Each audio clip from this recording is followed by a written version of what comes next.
So, you ever feel like life is just this giant game show? Like you're trying to figure out where to eat with friends and everyone's kind of subtly pushing for their place? Oh, absolutely. Or, that awkward moment at a four-way stop Yeah. when you and another driver get there at the exact same time. Yes. And you both Yeah. just sit there staring. Like, who's going to go first? Exactly.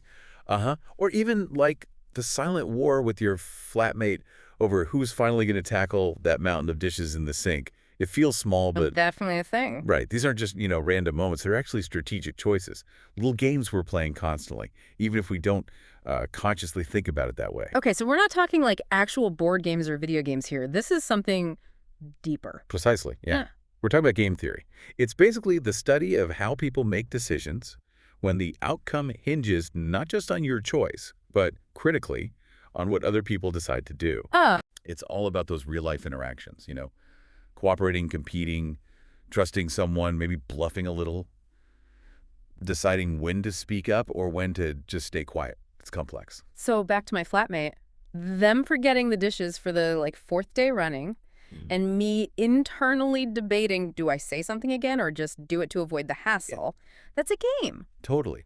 That's a perfect little everyday example, a mini game of reciprocity and strategy. Yeah. There are unspoken rules, right? And real consequences, even if it's just simmering resentment. Right. Okay. And this stuff, it's everywhere. Politics, obviously, international relations. Mm. But also dating, shopping, how businesses compete, even how species evolve over time. Game theory gives us a way to look at almost any interaction. Wow. Okay, that's already fascinating. And- So for this deep dive, then the mission is what? We're going to unpack this whole idea. Yeah, basically. We'll look at where game theory actually came from, touch Oh. on some of the key concept stuff you're probably using already without maybe putting a name to it. And then connect it back to, everyday life, how it shows up in ways we might not even notice. Exactly. Basically- See how it plays out day to day. All right, I'm hooked. Where does this whole story even begin? Well, it's sort of earliest glimmers go way back, 1838, actually. A French economist, Antoine Augustin Cournot. 1838. Wow. He was looking at something pretty simple on the surface. Two companies selling the same thing, like mineral water, and setting their prices. Okay. And what he noticed, which was kind of revolutionary then, was that they weren't just picking prices out of thin air. Each one was thinking, okay, if I set my price here, what's the other guy likely to do? Ah, the strategic element, thinking about the reaction. Exactly. He actually built the first sort of mathematical model for that kind of thinking.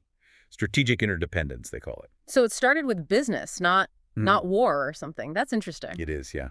But it didn't immediately become this huge field. The real, modern birth of game theory happens much later, 1944, right in the thick of World War II. Okay, that makes more sense contextually. Yeah, and this is where two giants come in. John von Neumann, brilliant mathematician, and Oscar Morgenstern, an economist.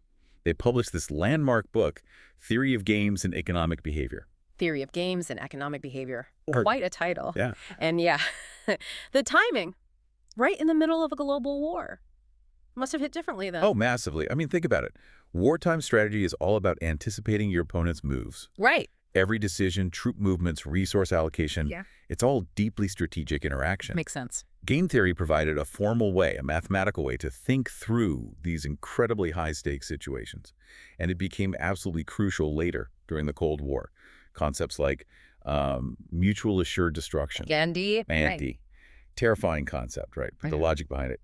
Pure game theory. It's chilling, honestly, how precise the logic could be, but also how immense the consequences. The idea that just pure math, pure logic could model something that could end the world. It's, both terrifying and kind of awe-inspiring in a dark way. Mm. It shows how states or people might act under extreme pressure. So, okay, it starts maybe with economics, gets turbocharged by war, but clearly it didn't just stay in military strategy rooms. No, definitely not. And that's the really cool part, the twist.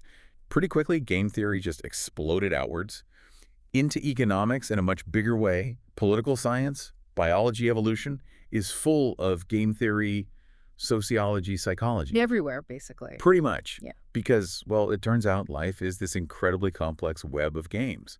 Millions of players, no pause button, and, often no clear rule book handed out at the beginning. Okay, but even in that chaos, there have to be some patterns, right? Some kind of underlying rules, even if they're invisible. We can't just be bumping around randomly. You're absolutely right. There are patterns. And that brings us to another huge name, John Nash.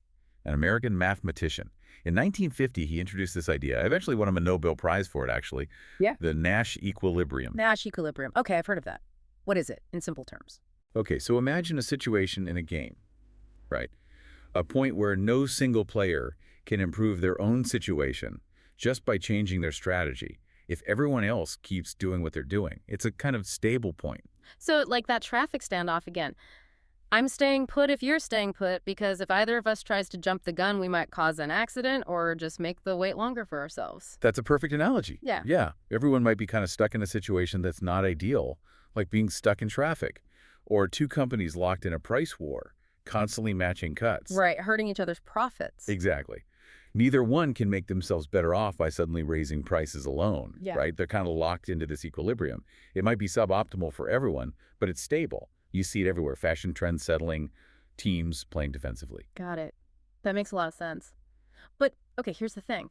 Most of us, we aren't John Nash, right? We're not walking around with calculators figuring out equilibria before we, decide whether to passive-aggressively sigh about the dishes. Yeah. We just react.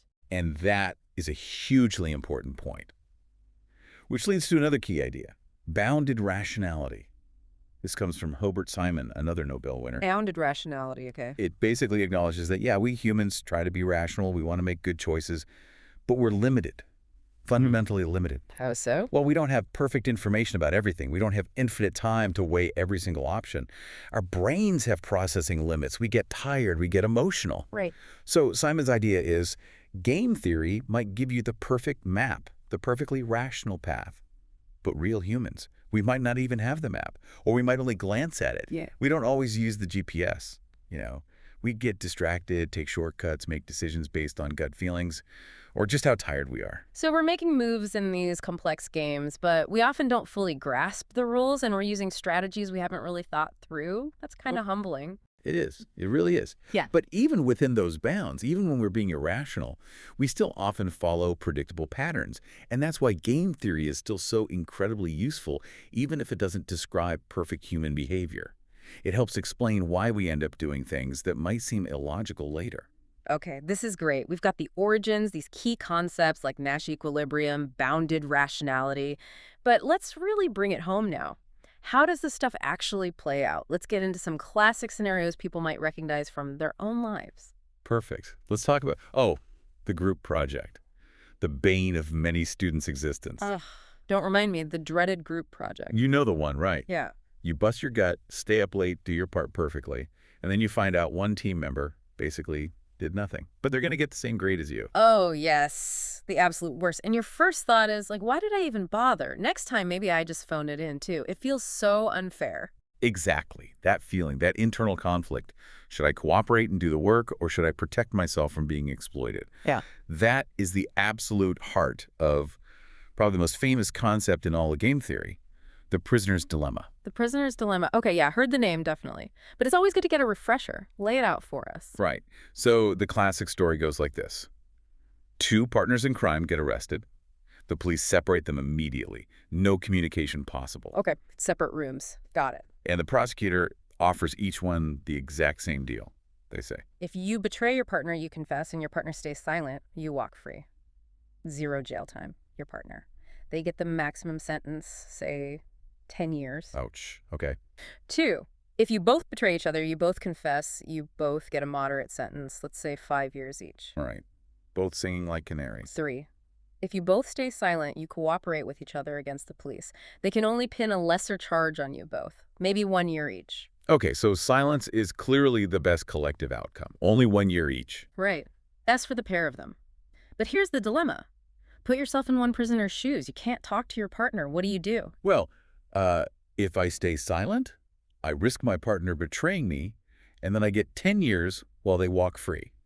That's the worst possible outcome for me. Exactly. But if I betray them, well, if they stayed silent, I go free. That's amazing for me. Ah. And even if they also betray me, I only get 5 years, which is better than the 10 I'd get if I stayed silent and they sang. You've got it. So, from a purely self-interested, rational perspective. Betrayal looks like the safer bet. The dominant strategy, you called it. It protects me from the worst outcome and gives me a shot at the best one. It is the dominant strategy for both prisoners individually And this is the paradox, the punchline of the prisoner's dilemma. When both players rationally follow their own self-interest, they both choose to betray. And they both end up with 5 years. Right. Which is way worse for both of them than if they had just trusted each other and stayed silent, only getting 1 year each. Wow. So individual rationality leads to collective irrationality, almost. A worse outcome for everyone involved because they couldn't trust each other.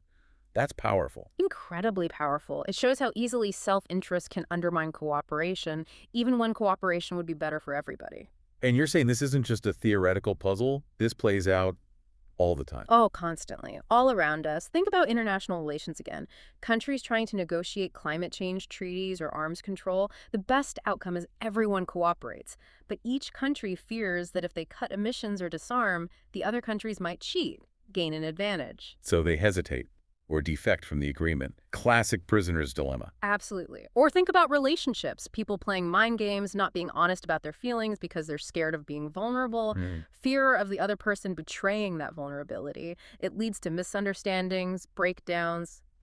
Both people lose. Yeah. Or even something tiny, like deciding who pays the bill this time when you're out with a friend. I pay last time, are they going to offer? It's this little dance of trust versus self-interest. Exactly. All these invisible little games constantly playing out. Trust versus fear. Cooperation versus self-protection. Which brings us right back to the human element, doesn't it?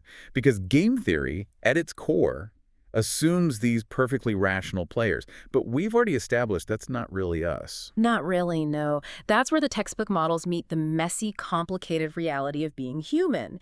The theory gives us the framework, the logical structure. But we are the ones playing the game. Yeah. And we bring all our stuff to it. Exactly. Our bounded rationality kicks in hard.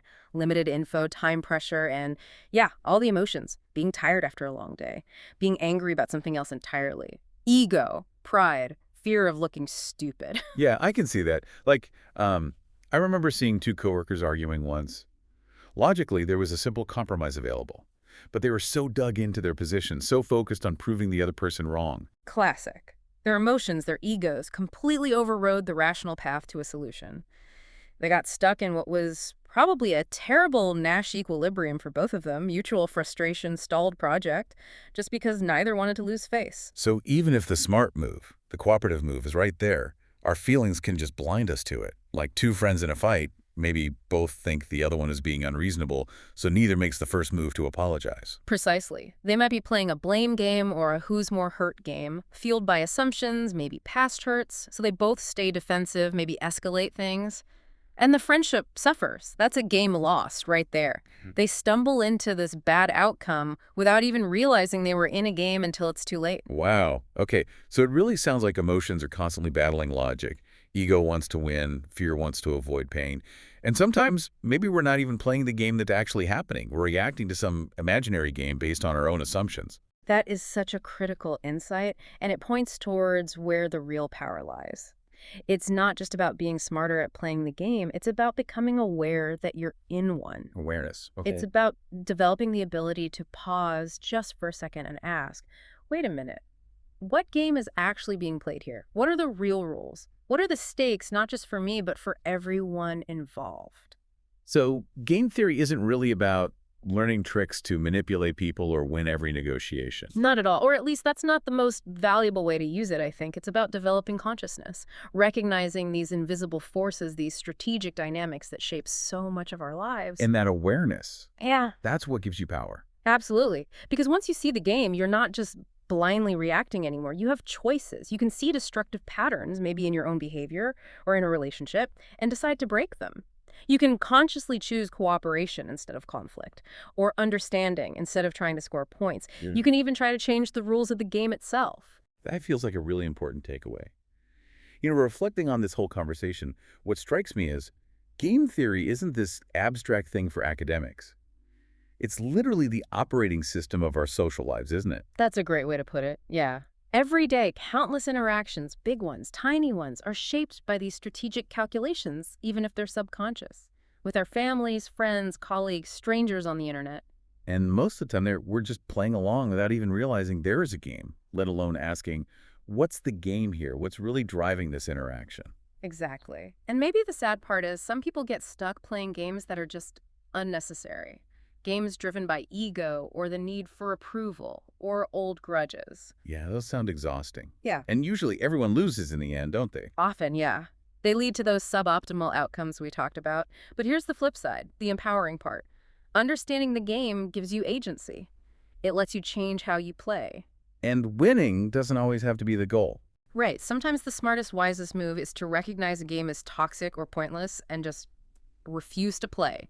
Disengage. Or try to actively change it. Yeah. Shift it from competition to cooperation. Maybe by offering trust first, even if it feels risky. Yeah. By choosing kindness. By thinking about the long game, the relationship, not just the immediate win. Beautifully said. That's it. You know, game theory starts with logic, with math, with rational choices. But where it leads us, I think, is towards wisdom, because seeing life through this lens forces you to ask much deeper questions. Like, not just, how do I win? Exactly, but more like, what kind of player do I want to be in these games of life? Mm-hmm. Do I want to be someone who just reacts, gets pushed around by the dynamics, or someone who acts with awareness, with intention? Do I need to win every little battle, or can I choose which games are actually worth playing and how I want to play them? That's the core question, and maybe the ultimate strategy isn't about outsmarting anyone else. Maybe it's about understanding the game, understanding your own tendencies, your own triggers, Yeah. and then choosing your moves consciously, with purpose. That really resonates. Good. Well, that feels like a really insightful place to wrap up our deep dive into game theory today. Thank you. This was fascinating. My pleasure. It's a endlessly fascinating topic. Absolutely. And if this resonated with you listening, maybe share it with someone you know, someone who might be caught in a game they don't even recognize, or just someone who'd appreciate thinking about their daily choices in a new light. Yeah, definitely. And maybe just remember, our days are filled with these invisible interactions, these unspoken strategies. So every now and then, pause, think about the game, and try to play it Yeah. with awareness.